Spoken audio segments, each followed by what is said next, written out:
जय जय श्री राधे श्री हरिवंश राधा वल्लभ लाल की जय। हित हरिवंश महाप्रभु की जय। परम पूज्य गुरुदेव महाराज की सदा जय हो। बहुत बहुत स्वागत है आप सभी का। आइए सुनते हैं कि जब भगवान से संबंध बनाया जाता है तो क्या सच में भगवान उसका निर्वाह करते हैं। इस कथा से भी हमें समझ में आता है कि सच में गलती तो हमारी ही होती है। अगर हम भी सच्चे दिल से जो संबंध भगवान से हमने स्थापित किया है उसका निर्वाह करें तो भगवान भी समय आने पर दिखा देंगे कि जो तूने माना है ना, मैं वही बन के तेरे पास आया हूँ। तो अयोध्या के कोई पंडित जी थे, अयोध्या के कोई संत थे। उन्होंने क्या किया, उन्होंने भगवान श्री राम और लक्ष्मण को वो अपना शिष्य मानते थे और खुद वशिष्ठ भाव में रहते थे। मानते थे कि राम और लक्ष्मण मेरे शिष्य हैं और मैं इनका गुरु हूँ। और कुटिया में कई बार ऐसा सुना था कि वो राम लक्ष्मण को पढ़ाते थे और कभी कभी उनको गुस्सा आ जाता था तो छड़ी भी रखते थे अपने पास में और छड़ी दिखाकर डांटते थे। बड़े बाप के बेटे हो, पढ़ोगे नहीं तो हमारा नाम डुबाओगे, पढ़ते क्यों नहीं हो, बहुत पिटाई लगाएंगे तुम्हारी। इस तरह से।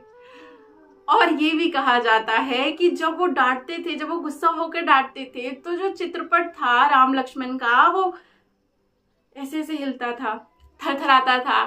कैसे? जैसे जब कोई गुरु डांट रहा होता है और ज्यादा गुस्से में होता है तो जो शिष्य है वो सहज ही डर के मारे कांपना शुरू कर देता है कि आज तो पता नहीं गुरु जी क्या ही करेंगे। तो ऐसे वो चित्रपट हुआ करता था। एक और बात थी, ये हमेशा एक रोज नियम से एक माला, सुंदर सी माला बनाते, उसको खुद पहनते और माला को वो मंदिर में भिजवा देते। खुद दर्शन करने नहीं जाते थे। क्यों नहीं जाते थे पता चलेगा, बहुत बहुत प्यारा भाव है। तो खुद दर्शन करने नहीं जाते थे लेकिन अपनी पहनी हुई माला भिजवा देते थे। मंदिर के पंडित जी भी सहज ही वो माला श्री रघुनाथ जी के श्री चरणों में रख देते। धीरे धीरे क्या हुआ, लोगों ने ये कहना शुरू कर दिया, अरे पंडित जी ये तो पागल है। क्या है, प्रेमियों को पागल ही कहा जाता है। तो धीरे धीरे सब उनको पागल पागल कहने लग गए। प्रेम तो भगवान ही समझते हैं, बाकी सबको तो पागलपन ही लगता है। और इस पागल की बात पर आप इसकी झूठी माला भगवान को अर्पित करते हो, ये तो ठीक नहीं है। अगर उनको माला देनी ही है तो साफ सुथरी माला दे, अमनिया माला दे। खुद पहनते हैं और फिर माला भिजवाते हैं और आप उस माला को श्री रघुनाथ जी के चरणों में रख देते हैं, ये ठीक नहीं है। तो पंडित जी ने भी तो कहा भी कि वो उनका भाव है ऐसा, वो वशिष्ठ भाव में रहते हैं। लोगों ने कहा नहीं कोई भाव नहीं है, भगवान तो भगवान है ना, उनको झूठी अगर भाव है भी तो अपना घर तक रखे, यहाँ पर अपना भाव बताओ, भाव के नाम पर वो अपनी झूठी माला भगवान को देते हैं, ये ठीक नहीं है। तो लोगों ने ना बहुत कहा कि ये इनमें बड़ा भाव है, चलो देखते हैं भगवान कितना भाव इनका स्वीकार करते हैं। एक दिन जबरदस्ती आते नहीं थे वो मंदिर, जबरदस्ती लोगों ने कहा चलो चलो रघुनाथ जी के दर्शन तो करो, इतना तुम उनमें मगन रहते हो, चलो दर्शन करने चलो। हालांकि वो आना नहीं चाह रहे थे पर फिर भी लोगों ने थोड़ा सा जोर जबरदस्ती करके कि नहीं चलिए करके उनको मंदिर में ले आए। और अब भगवान की बारी थी।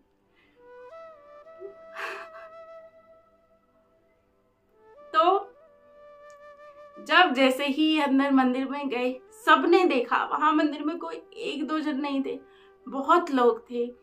और सबने देखा कि जो श्री राम है उनका मुकुट झुक गया और जो सीता मैया उनके बगल में खड़ी हैं उनका घूंघट नीचे आ गया, यहाँ तक घूंघट आ गया।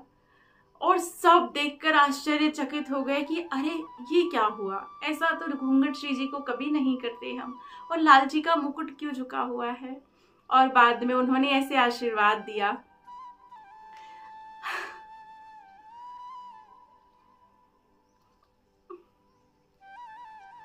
तो भगवान को आशीर्वाद देते हैं भक्त, इतना प्रेम, ऐसा प्रेम। तो उन्होंने कहा देखो मैं इसीलिए मंदिर में नहीं आता था, सियाजू बड़ी सुकुमारी हैं, हम आएंगे तो उन्हें प्रणाम करना पड़ेगा, उनको घूंघट लेना पड़ेगा, श्री राम प्रणाम करेंगे, असहज हो जाएंगी श्रीजू, इसलिए हम नहीं आते थे। आप मानते नहीं। और लोगों ने बड़ी वो दृश्य देखकर सब बहुत भावुक हुए और उनको बार बार शत शत नमन किया कि हाँ, हम तो बस कहते ही रहते हैं कि हम भक्त हैं, हम भक्त हैं, हम भक्त हैं, लेकिन आपने तो सच में साबित कर दिया कि भाव हो तो ऐसा हो कि भगवान भी उसको जब स्वीकार करते हैं तो किस तरह से करते हैं। तो ये संबंध की बात है, कितनी दृढ़ता से वो संबंध मानते थे, और जब निर्वाह करने का समय आया तो क्या खूब भगवान ने करके दिखाया।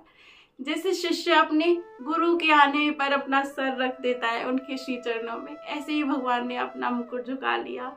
और देखिए सियाजू वो भी जानती हैं, और उन्होंने गुरुदेव ससुर के समान समझ लीजिए, बड़े हैं, इसलिए उन्होंने अपना घूंघट कर लिया। आहा हा हा, अद्भुत अद्भुत अद्भुत, बहुत अद्भुत चरित्र है ना। अगर आपने भी अभी तक अपने श्यामा श्याम से, लड्डू गोपाल से, राम जी से, ठाकुर जी से, जिसकी भी सेवा करते, अगर कोई संबंध नहीं बनाया है ना, तो गलती ना करें। एक कोई भी संबंध उनसे बनाएं और उसी तरह से उनके साथ व्यवहार करें। बहुत आनंद आएगा, बहुत आनंद आएगा। और संबंध बनाने से प्रेम बहुत जल्दी बढ़ता है और भगवान को खुश करना बहुत आसान भी हो जाता है। सहज प्रेम जैसा हम अपने पुत्र से, पुत्री से, पत्नी से, मित्र से रखते हैं, ऐसा ही कोई संबंध भगवान से स्थापित करे और उसका निर्वाह करे, और समय आने पर भगवान भी दिखा देंगे कि देख, मैं भी तुझसे बहुत प्रेम करता हूँ।